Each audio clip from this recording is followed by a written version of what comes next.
أعوذ بالله من الشيطان الرجيم. بسم الله الرحمن الرحيم.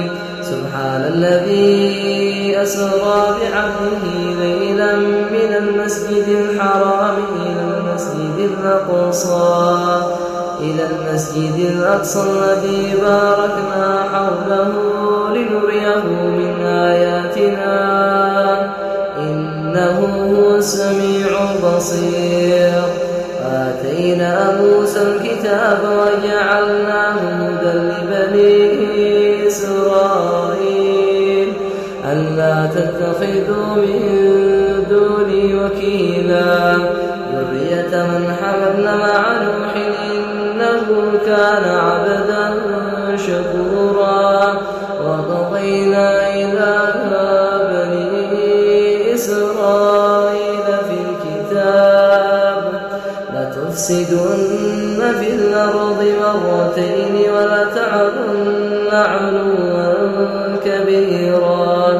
فإذا جاءوا أولاهما بعثنا عليكم عبادا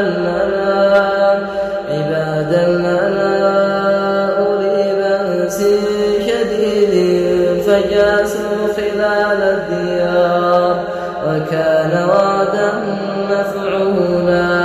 ثم رددنا لكم الكرة عليهم وأمددناكم بأموال وبنين وجعلناكم أكثر نفيرا.